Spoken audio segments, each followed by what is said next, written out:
G'day, this is Chris Savage from Our Ministries in Australia, welcoming you to this session of the book of Joshua. I pray that this will benefit you and help you in your Christian growth. This has been taken from a study that had been prepared by Dr. Arnold Fruchtenbaum, the founder of Our Real Ministries. Thank you for coming along. Okay, so we're now into session 6. Last session, we saw the defeat of Israel by Ai.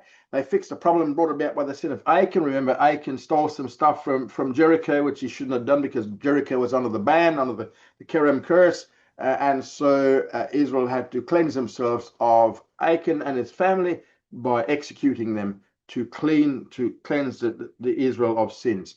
God now sends them back to defeat Ai, which they did through ambush and a bit of a plan, a bit of a ruse. And here we have, remember, we saw Joshua stretching out his javelin there, very similar to Moses. Remember Moses holding up his hands, and both of them have victories as they held out their javelin as Moses held up his hands.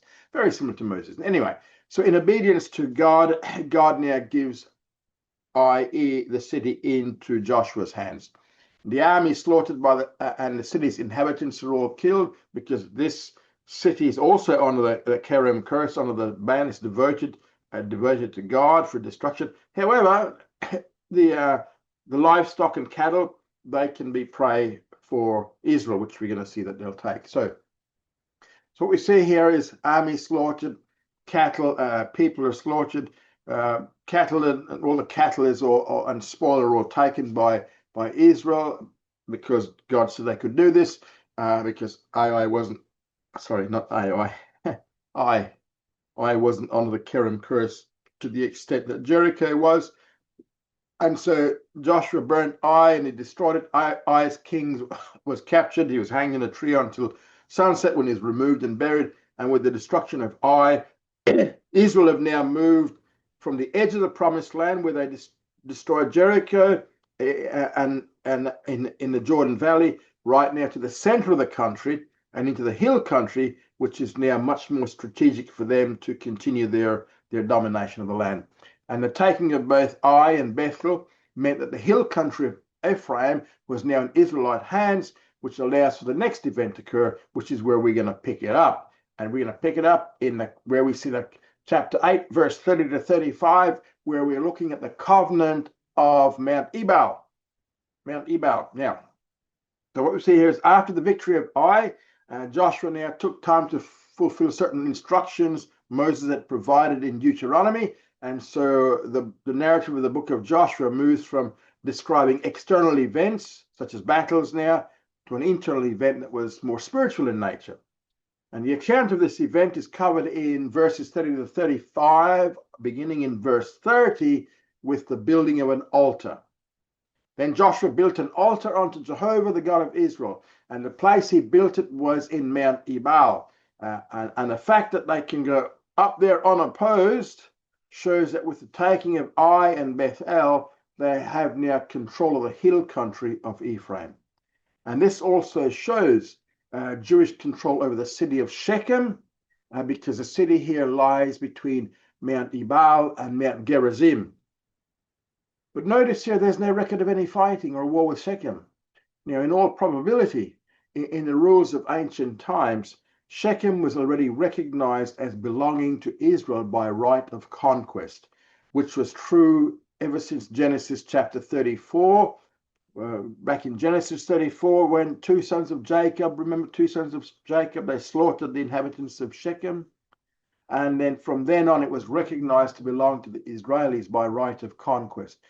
So in chapter 12, where we have a list of the 31 kings killed by Joshua, the king of Shechem was not amongst them.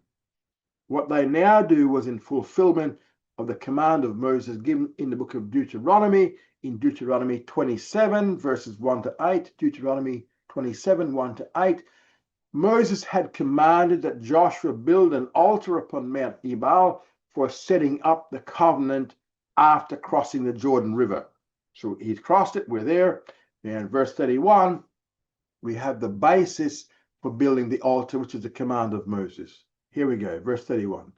As Moses, the servant of Jehovah, commanded the children of Israel, as it is written in the book of the law of Moses, an altar of unhewn stones, upon which no man had lifted up any iron.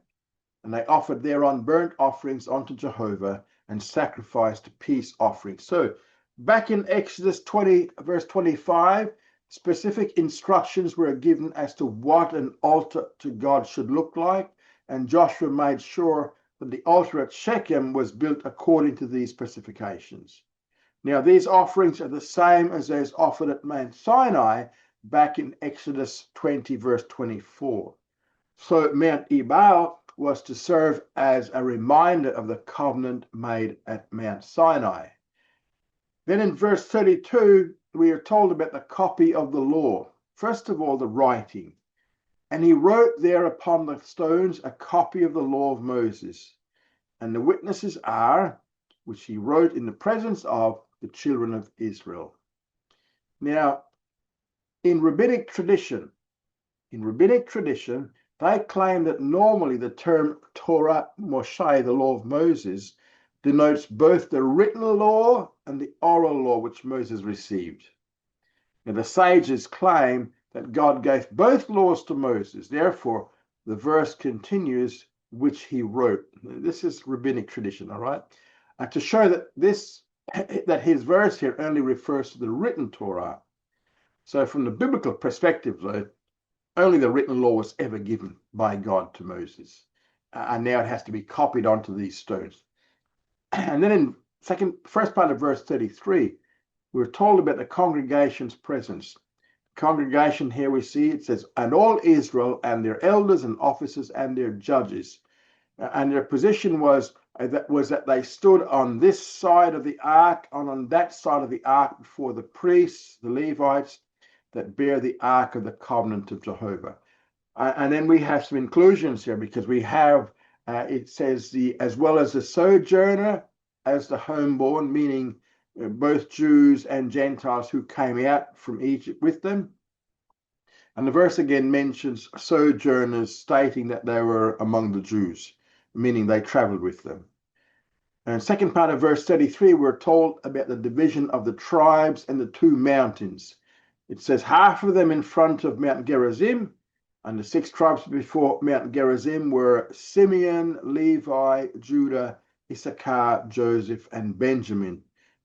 Joseph would include the tribes of Ephraim and Manasseh. And then we have half of them in front of Mount Ebal. And those in front of Mount Ebal were Reuben, Gad, Asher, Zebulun, Dan, and Naphtali. And the basis of this is, as Moses, the servant of Jehovah, had commanded at the first. And the content was that they should bless the people of Israel. So those on Mount Gerizim were to pronounce the blessings for the keeping of the law, and those on Mount Ebal were to pronounce the curses of disobeying the law. All of this is in keeping with Deuteronomy 27. So we have half the tribes on Mount Ebal, half the tribes on Mount Gerizim. One's going to pronounce the blessings, one's going to pronounce the cursings. And in verse 34, we're told about the reading of the law. And afterward, he read all the words of the law, the blessing and the curse, according to all that is written in the book of the law. And in verse 35, we have their obedience. There was not a word of all that Moses commanded, which Joshua read not before all the assembly of Israel, and the women, and the little ones, and the sojourners that were among them. Now, by hearing the reading of the law, they are all assenting to it and are submitting to it. By hearing it, they now have to assent and submit to it. Verse again mentions sojourners here again, stating that they were simply amongst the Jews, meaning they traveled with them.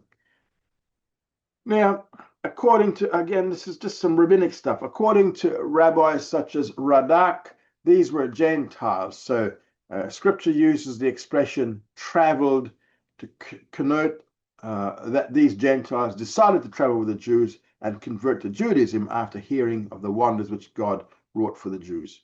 This is, again, this is what one of the rabbis said, Rabbi Radak. Now we're going to look at a people group here called the Gibeonites. We're going to look at chapter 9, verses 1 to 27.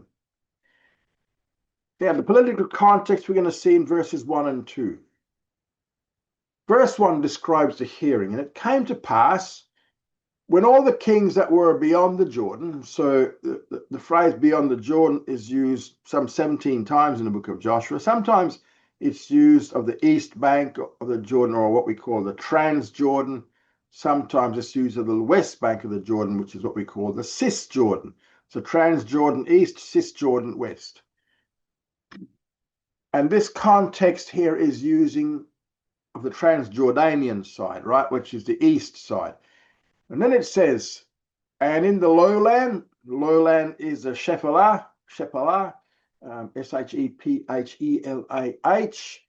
and in all the shore of the great sea in front of Lebanon, the Hittite and the Amorite, the Canaanite, the Perizzite, the Hivite, and the Jebusite. A couple of observations here. First of all, it mentions three major north-south regions of the land. It mentions the hill country, that's going east to west, the lowland, which is the Shephelah, and the coastal plains, because second, the other two north-south regions are already under Jewish control, which is the Arabah and the hill country of the Amorites.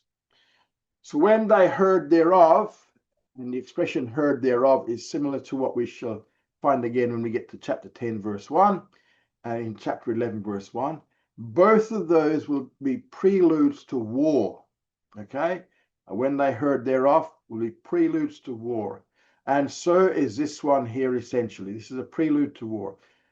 We see in chapter 9, verse 2, was the assembling. It says that they gathered themselves together.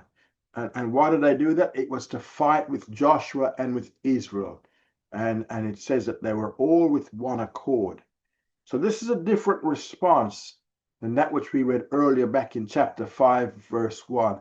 Chapter 5, verse 1, remember, they were petrified of the Israelites. They had no heart to stand. And since it was now known that Israel had actually lost a battle at Ai, the invincibility of the Israelites had now been shattered. And so now they're going to have a go. Now, okay, let me just couple of other things here. First of all, it mentions here three major. Hang on, two observations about verses chapter 9, verses 1 and 2. First of all, verses 1 and 2 essentially serve as an introduction to chapters 10 and 11. And in between, we're going to have some details about the covenant with this people group called the Gibeonites. But in essence, what we have in verses 1 to 2 is the introduction to the wars of chapter 10 and 11. Second thing here is a statement made in the Jerusalem Talmud, and in this Jewish or rabbinic tradition, that while Joshua, this is rabbinic tradition, that they believe that while Joshua was still on the east side of the Jordan, Joshua sent 3 written letters of proclamation to the 7 nations before he crossed the Jordan River, stating that it was Israel's destiny to possess the land, and that the land was promised to the patriarchs. So rabbinic tradition says that Joshua sent letters across to the other side of the Jordan. The first letter said, any Canaanite wishing to be spared should leave the land of Israel immediately. Second letter said that any Canaanite wishing to remain in the land must accept 3 conditions before a covenant can be made with them. First of all, this letter says that they're to obey the 7 laws of Noah, or the laws of the Noahic covenant. Second, they were forbidden to accept jobs of leadership in the land. And third, they had to be willing to assist the king both through their labors and their contributions. In essence, you want to remain in the land, you've got to become slaves to Israel. And in the third letter, decreed non-compliance with the first 2 proclamations would bring a declaration of war against the Canaanites. Now, again, this is rabbinic tradition that Joshua sent letters. According to rabbinic tradition, so the Canaanite kings decided to flee the land, others stayed to fight, and the Gibeonites decided to hide the fact that they were Hivites and one of the 7 nations to be destroyed. They made a covenant of peace with Israel, and this, as I said, This is only the rabbinic belief. However, it is not likely that Joshua would have given the Canaanites these options because the Mosaic law specifically decreed their total annihilation. So they would not have been given any of these so-called rabbinic options. That's just tradition, legend. Now we see the deception by these Gibeonites in verses 3 to 15. In verses 3 to 5, we're told about their disguise. Verse 3 spells out the cause. But when the inhabitants of Gibeon heard what Joshua had done unto Jericho and to Ai, and the contrast here now between verses 1 and 2 and 2 and 3 is this. While the nations of verses 1 to 2 are preparing for war, Gibeon is preparing for peace. And in the first part of verse 4, we have the pretense. It says they also did walk wilily or deceptively. A bit of an irony here. Why? Because the irony is this. The Gibeonites are of the Hivites, right? A Canaanite tribe. And the Hivites were the same Canaanite branch that had possessed Shechem back in Genesis 34:2. Now, if you go back to Genesis 34:2, you'll read that the Hivites were deceived by Simeon and Levi. And now the Hivites are going to deceive Israel. And the text continues, and it says they went and made as if they had been ambassadors. Now, the job of an ambassador is to negotiate peace. So they may have learned that Israel was forbidden to make a covenant with any city within the promised land, but were permitted to do so with distant countries. Because Deuteronomy 7:1-2 is where that's all spelled out. Deuteronomy 7:1-2, as well as Deuteronomy 20:10-18. Deuteronomy 20:10-18. Now, because they were permitted to have covenantal arrangements with distant countries, these Gibeonites now make the pretense that that is what they are. So they're going to come looking like that. And in the second part of verse 4 and then up until verse 5, we have the means of deception here. It says they took old sacks, not socks, old sacks upon their asses, and wineskins old and rent or torn and bound up. Literally, the Hebrew says bound together. And there are two ways that torn wineskins were affixed. The first way was to insert a patch, and the second way was to tie the piece that was torn in the form of a bag. And this is the way it was done here in keeping with their program of deception. And then they had in verse 5, old and patched shoes upon their feet, and old garments upon them, and all the bread of their provision was dry and was become moldy. And so this was their means of deception. And in verse 6, we have their approach now. It begins with their arrival. And they went to Joshua onto the camp at Gilgal. Now, some would say that this is no longer the Gilgal of the Jordan Valley, but the Gilgal of the hill country. In actual fact, there were 3 Gilgals within the land of Israel. And one was in the Jordan Valley, which is the one we read of earlier. One was in the hill country of Ephraim. And some believe that this happens to be that particular Gilgal in the hill country of Ephraim. However, if there was a change in which Gilgal it was, the text doesn't indicate any such change. So this is the Gilgal of the hill country and not that of the Jordan Valley. Now, and then they made a declaration, and they said unto him Joshua, and to the men of Israel. So here they've made a twofold claim. First up, they said, oh, well, we're come from a far country. They come from a faraway land. And second, now therefore, make ye a covenant with us. They want to make a covenant with Israel. And in chapter 9:7, we have the response of Israel. The men of Israel said unto the Hivites, because that's what they are, Hivites. Now, the Hivites were descendants of Ham, according to Genesis 10, verse 6, Genesis 10:6 and 15-17. Genesis 10:6 and 15-17. Now, the danger they sense is, peradventure, this is the Israelites, they're thinking here, peradventure you dwell among us. And if that is so, there's a prohibition here. And how shall we make a covenant with you? So they're suspicious to start with. Now, the reluctance to believe on the part of Israel was due to the fact that they were forbidden to make a covenant with the inhabitants of the land. And this prohibition is found in Exodus 23, 28 to 32. There on your screen they are. Exodus 34, 11 to 12, Numbers 33, 55, and Deuteronomy 7, 1 to 2. Now, in verse 8, we have the response of the Hivites.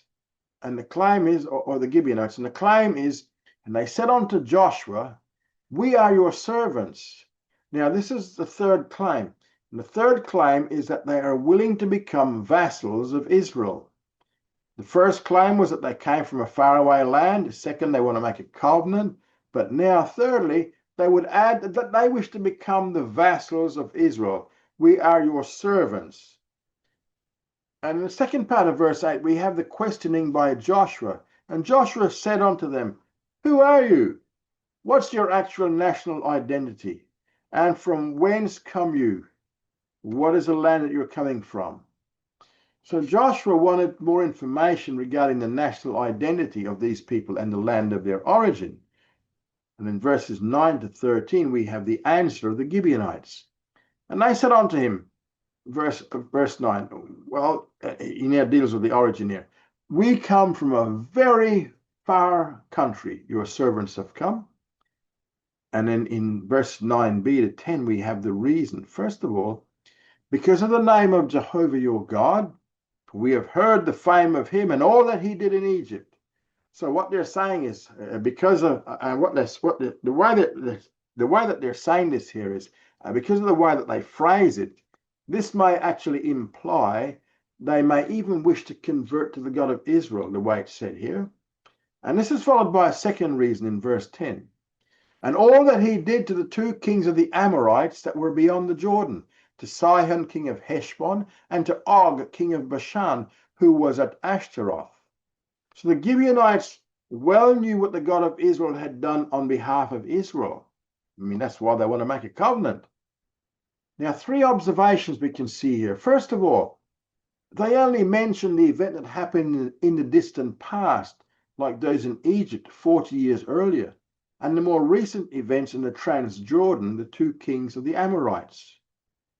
The second thing we notice here is that they do not mention any of the recent events in the Cisjordan to give the impression that they lived too far away to know about these events.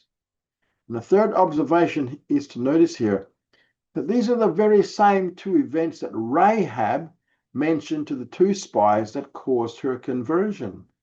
These are just observations. And now in verse 11, the Gibeonite delegation continued by stating, and our elders and all the inhabitants of our country. So they declared here that this was a united decision by the elders and the people of their country. And the message was, they spoke to us saying, take provision in your hand for the journey and go to meet them and say unto them, we are your servants and now make you a covenant with us. And then we see in verses 12 and 13, they present the evidence to show that what they were saying was true. First of all, in verse 12 is the bread. Have a look at our bread. This is our bread. We took hot for our provision out of our houses on the day we came forth to go unto you. But now, behold, it's dry and it's become moldy. So the bread they had taken with them, freshly baked and warm, and had dried out and turned moldy. Second evidence we see is in verse 13, first part of verse 13. The wineskins. And look at these wineskins, which were filled, were new. And behold, they're now rent, they're now torn up. And then the third evidence we see here, in verse 13, second part, is their clothing, the present state. And these are our garments, and their shoes are become old. And the reason being, by reason of the very long journey we had to take. And then in verse 14, now we read about the failure of Israel. Begins with the agreement. And the men took of their provision. Now, what does that mean? The men took of their food that they had, meaning they ate the food brought by these Gibeonites, and this would be part of the covenant meal, showing that the deception was successful. Because you eat when you ratify a covenant. And their failure was, and they asked not counsel at the mouth of Jehovah. Israel, Joshua especially, failed to ask counsel from God. This was inexcusable since they did have access to the Urim and the Thummim. Remember the breastplate with the lights on them, with the stones on them. And in verse 15, we now have the covenant with the Gibeonites. First of all, the role of Joshua. And Joshua made peace with them and made a covenant with them. And the content of the covenant is to let them live. Now, this is the purpose of the covenant, to let them live, let them stay alive. And this reflects the thinking of other treaties of ancient Near East. By a treaty, they recognize Israel's power to let them live, and they become the vassals or the servants or the slaves of Israel. Now, besides the role of Joshua, we now have the role of the leaders. And the princes of the congregation swore unto them also. In Hebrew, the princes of the congregation are called the Nesi Ha'edah. I think that's the way it sounds. And it's used 9 times in the books of Exodus, Numbers, and Joshua. And these leaders, these princes, served alongside Moses, alongside Joshua, and the high priest. And later in chapter 22, verse 30, they'll be involved in issues concerning the Transjordanian tribes. Now we see the discovery of the deception in verses 16 to 21. We see the discovery itself in verses 16 to 17. And the timing is, and it came to pass at the end of 3 days after they had made a covenant with them, then comes the fact that they heard that they were their neighbors and that they dwelt among them. Now, the verse provides a reference to the timing of the event. 3 days after the peace treaty was made, the Israelites learned of the deception. And in the Hebrew text, the verse contains a parallelism in the clauses. It says that they heard that they were their neighbors and that they dwelt among them. Both lines mention the Hebrew words for they, him, and near or neighbor, karab or karav. The parallelism reads as follows. Neighbors they were to them, near to them were they living. That's how Hebrew parallelism is quite normal. The means of discovery is now spelled out next in verse 17.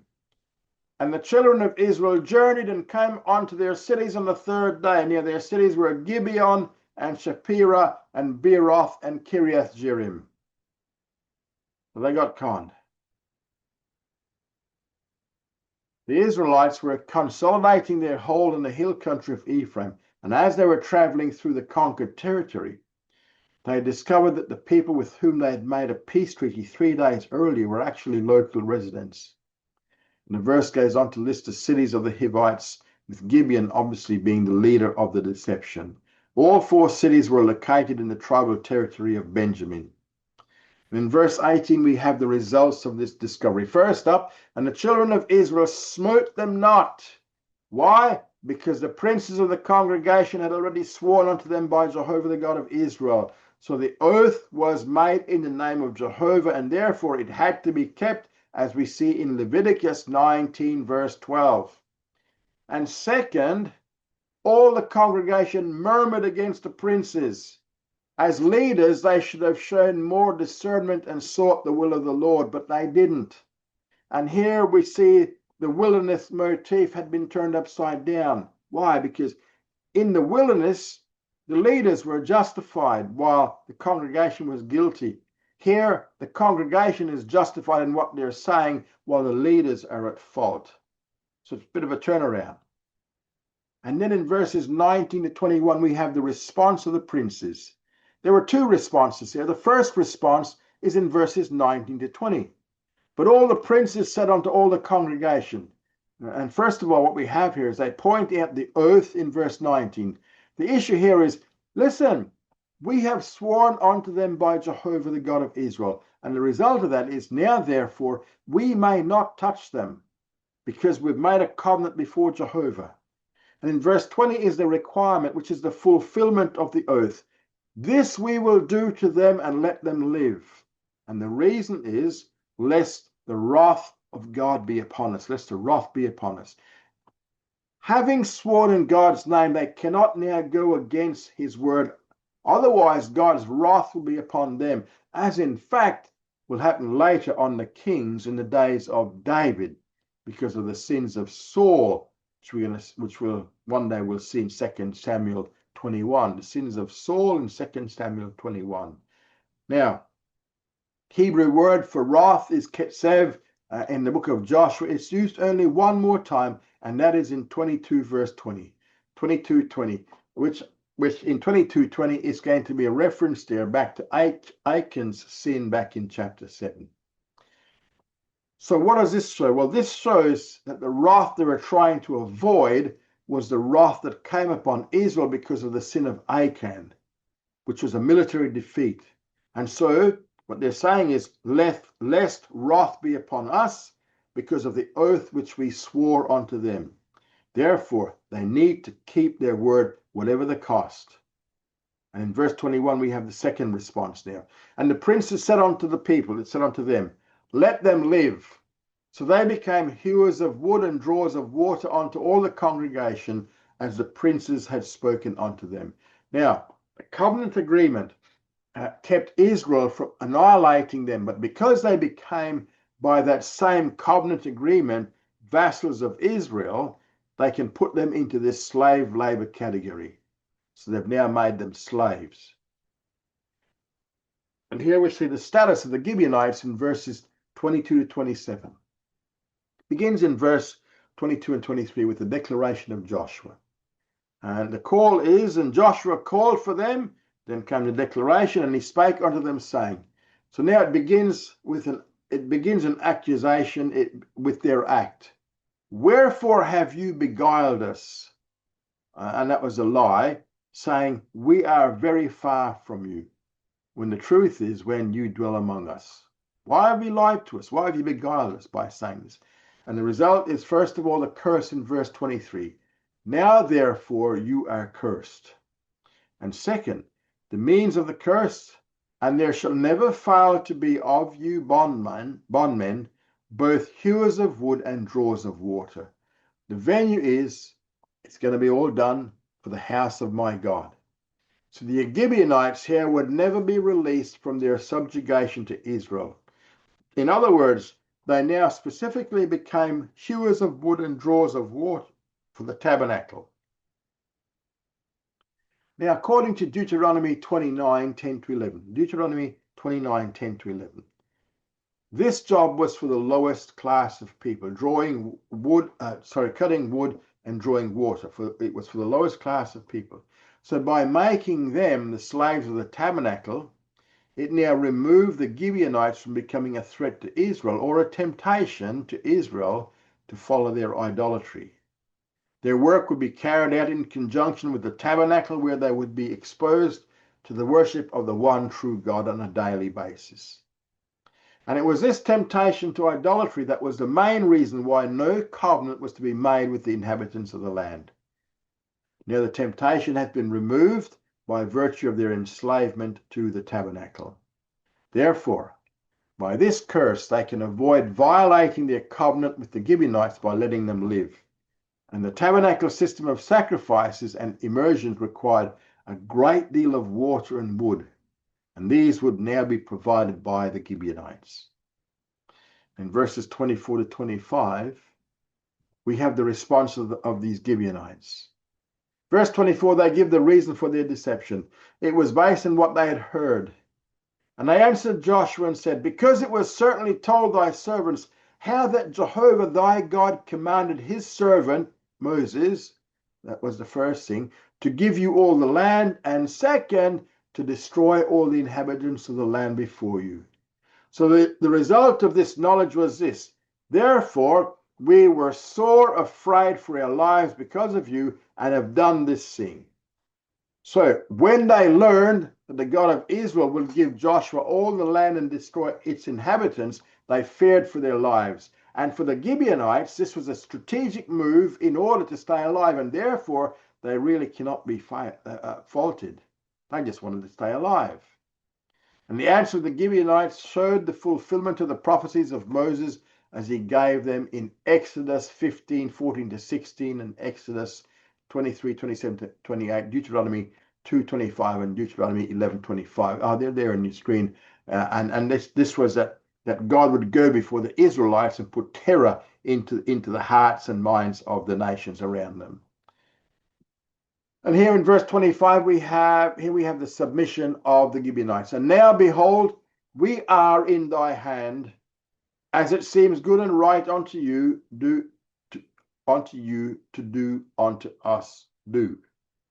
As it seems good and right unto you to do unto us, do. So they are now the servants and vassals of Israel. And this means two things. Number one, they are at Israel's mercy. And number two, Israel was now obligated to protect them. And that's what we're going to see in chapter 10. Then in verses 26 to 27, we have the results of Joshua's agreement with the Gibeonites. In verse 26, the first result is the sparing of their lives. And so did he unto them, and delivered them out of the hand of the children of Israel. So here Joshua lived up to his name, Jehovah is salvation. He lived up to his name and saved the Gibeonites from the wrath of Israel, that they slew them not. Second result is their servitude found in verse 27. First of all, the fact Joshua made them that day hewers of wood and drawers of water for the congregation and for the altar of Jehovah unto this day, meaning it was still true when the book was written, when the book of Joshua was written. And the venue is in the place which he should choose. Now, this phrase in the book of Joshua also connects it with the book of Deuteronomy, where that phrase is used in Deuteronomy 12:5, Deuteronomy 12:5, 11, 14, 18, 21, 26, and 14, 23. Actually, Deuteronomy 12:5 to 26 and Deuteronomy 14, 23. The place of worship was originally Shiloh, but ultimately it would be in Jerusalem. Now, three more observations here. First of all, later in violation of this very covenant, King Saul will try to destroy them in 2 Samuel 21, 1 to 9. And this will bring about wrath upon Israel during the reign of David. Second observation is that later the Gibeonites will become, or would be known as Nethimim, which means devoted persons or temple servants, and they held an honored place in the temple ministry. And they are known as such in 1 Chronicles 9:2, 1 Chronicles 9:2, Ezra 8:20, Ezra 8:20, and Nehemiah 7, verse 60. Third observation is that up until now, Israel chose her own military objectives. They chose to attack Jericho. They chose to attack Ai, and so on. But as a result of this covenant and subsequent events, it will now be others who will determine the pattern of the conquest. As we're going to see in chapters 10 and 11, the pattern of future conquest will be determined by a response to Canaanite threats. So Israel does not choose the beginning of the conflict. The Canaanites will do so for them. Now we see the central campaign in chapter 10, verses 1 to 43. The account of the central campaign covers all of chapter 10. The avoidance of killing the Gibeonites in chapter 9 now made it necessary for Joshua and his men to come to their vassals' rescue when certain Amorite leaders attacked them. As in the battle for Jericho, God sent before his people and gave them victory. Now we see the anti-Gibeonite league in chapter 10, verses 1 to 5.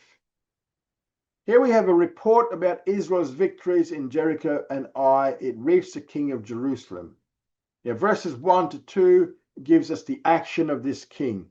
Now it came to pass, in verse 1 we have the report to the king. And the fact is, now it came to pass when Adonizedek, king of Jerusalem, heard. So he heard something. Adonizedek is very similar to the name of Melchizedek. Remember him? Who was also the king of Jerusalem. So what this shows is that the last part of the name, Zedek, Z-E-D-E-K, was a Jebusite dynastic name. Zedek is a Jebusite dynastic name. In Genesis 14, it was Melchizedek, meaning the king of righteousness. And here is Adonai Zedek, meaning the Lord of righteousness. The last part of the name would be a dynastic name of the Jebusite dynasty in Jerusalem. And this is the first appearance of the name of Jerusalem in its full form. Up until now, it appeared in its shorter form as Salem, S-A-L-E-M. Yeah. The content of what he heard involved two things there. First of all, the fall of Ai. The act how Joshua had taken Ai and utterly destroyed it. And the comparison, as he had done to Jericho and her king, so he had done to Ai and her king. Second thing he heard had to do with the betrayal of the Hivites or the Gibeonites, which was the act. How the inhabitants of Gibeon had made peace with Israel. But the problem here was this. These Gibeonites were now among the Israelites, among them. In other words, this made the Gibeonites a fifth column enemy within the borders of the land. The result is in verse 2. First of all, the fear, that they feared greatly. So Gibeon sat on the crossroads of the trunk route, the north-south route, and the Beth Horon road, the east-west route or road. So it threatened Jerusalem's supply route from the north, the trunk route through the hill country, and from the west through the Mediterranean, or from the Mediterranean Sea, by way of Beth Horon road, the best east-west route between Jerusalem and the coast. So Gibeon, where it was situated, was now a threat to Jerusalem because the trunk routes went through it. And the reason given here is because Gibeon was a great city as one of the royal cities, and because it was greater than Ai, and all the men thereof were mighty. So Gibeon had a very good army, and she could have offered strong resistance. Instead, she has now become allied with Israel. And in verses 3 to 4, the Canaanites created their own alliance now. We have the call in verse 3. Wherefore Adonizedek, king of Jerusalem, he sent, and we have a list of 4 kings he sent to. Unto Hoham, king of Hebron, unto Piram, king of Jarmuth, and unto Japhiah, king of Lachish, and unto Deber, king of Salem. To the Deber, king of Eglon. One observation here. If we combine these 5 kings together, this includes the cities of the hill country of Judah and the Shephelah, and 2 major geographical regions. And then in verse 4 is the message saying it's a call to arms. It says, come up unto me and help me, and let us smite Gibeon. And the reason for it is, for it has made peace with Joshua and with the children of Israel. So they want to attack Gibeon because they've made a treaty with Israel. 2 observations. First of all, both Jerusalem and Gibeon, they heard the same thing regarding the Israelites, but each responded differently. One responds by making peace, which was Gibeon. One responds by making war, which is now going to be Jerusalem. Second, this is the only place in Joshua where we have one Canaanite king sending a message to another Canaanite king. Now, in the El Amarna letters are many letters from Canaanite kings, including the king of Jerusalem. And he sent correspondence to Egypt regarding his town and its security. And in verse 5, we have the response and the listeners. Therefore, the kings of the Amorites, the king of Jerusalem, the king of Hebron, the king of Jarmuth, the king of Lachish, the king of Eglon. These are the 5 kings of the alliance, and then we have the assembling. It says they gathered themselves together and went up, they and all their host or their armies, and encamped against Gibeon. And so they put the city under siege, and it said it made war against it. 4 observations. First of all, up to now the people were filled with fear to a point of paralysis. But now they actively organized against Israel, both here and we're going to see it again in chapter 11. Second, the paralysis was due to the fact that up to now Israel had won every battle, counting those on the east side of the Jordan. And now on the west side of Jericho, up until now, Israel appeared to be invincible. But third observation, the defeat of Ai showed that Israel could be defeated, and now attempts are being made to organize armies for that very purpose. Even the subsequent defeat of Ai could be explained as a ruse. Had Ai not been deceived, they might still have won. This is what the surrounding nations are saying. And fourth, because of Achan's sin, Israel had lost the military advantage of a low morale on the part of the Canaanites. But now they're getting, sorry, what am I saying? Yeah. Now that low morale is no longer there. They're getting bold. What we see here is both.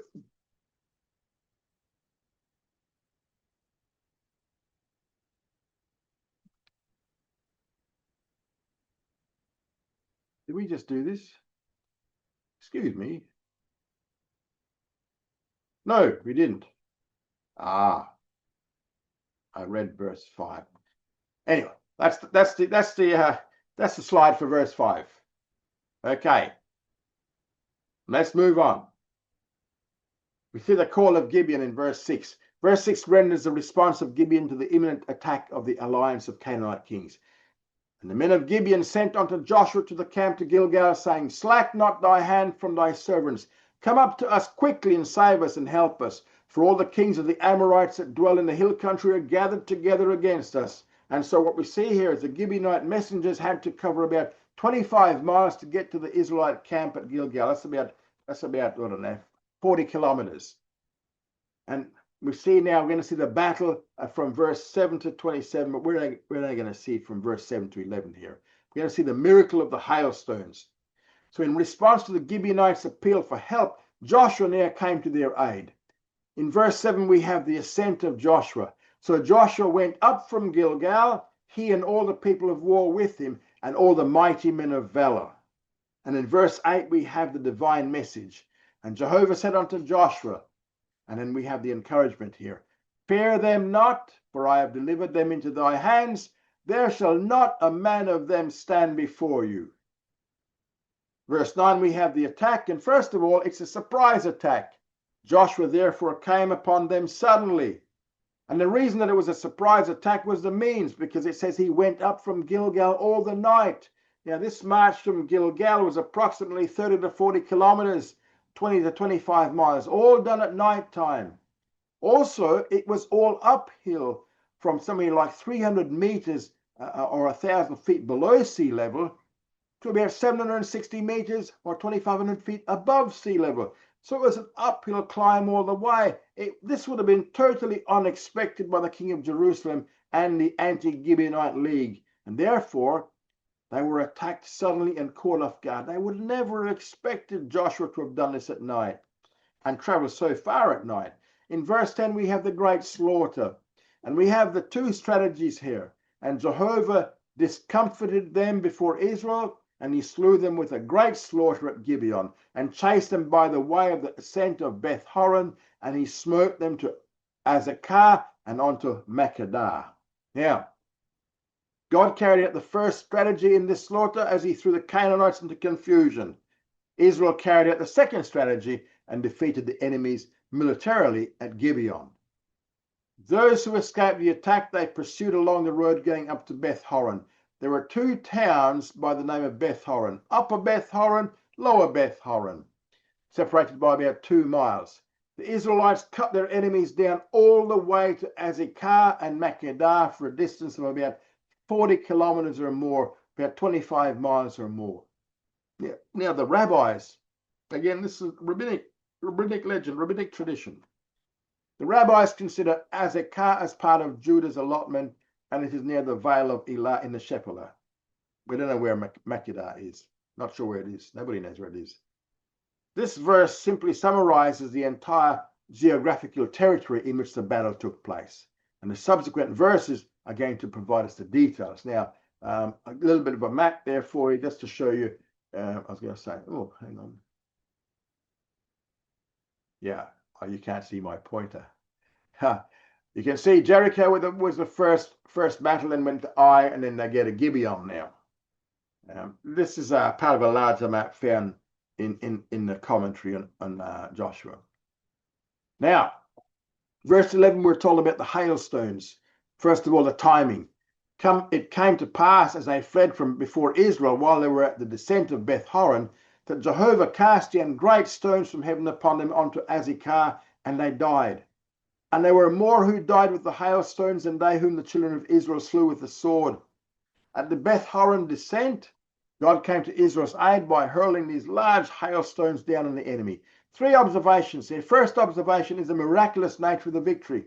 God gave the Jewish forces strength to fight after an all-night 40-kilometer, 25-mile march, all uphill, followed by a 50-kilometer, 30-mile pursuit. Now, they traveled 90 kilometers. Second, the hailstones fell on the Amorites, but not on the Israelites. Hailstones killed only the Amorites and not any of the Jewish soldiers. Third, more Amorites were killed by hailstones than by the sword. Now, some time back at the conquest of Jericho, I mentioned concerning the supernatural, that from now on they would be using military strategy as you're using here. Nevertheless, God can still intervene. As long as Joshua is using military strategy, which he is, God will intervene now and then with some miraculous events as he does here, hailstones. So it's not all miraculous as it was with the case of Jericho, because that was all miraculous. But here you have military strategy, and then as needed, God also performs his divine intervention. Just a little bit of a note here as to what the rabbis say about these hailstones. They have something to say about these hailstones. In Kabbalistic tradition, these hailstones originated with Moses. This is rabbinic tradition, okay? Rabbinic tradition. These stones had been suspended in the air since the days of Moses, who caused hailstones to fall upon Egypt. Upon the cessation of the plague of hail, the falling hailstones were now suspended in the air, and on their way down, they were suspended in the air, and only now, since Joshua was a fitting successor to Moses, did they fall from heaven. And this miracle is considered of such importance that anyone who views these rocks is required to recite the special blessing, who performed miracles for our ancestors in this place. Again, as I say, this is a rabbinic tradition. It's not biblical. Rabbinic tradition says that the hailstones which were coming down back in Moses' day, which didn't get to the ground, have been suspended in the air until Joshua's day, when they're now going to be released and fall to the ground. And that brings us to the lot for this session. Thank you for coming along. Study hard and grow strong.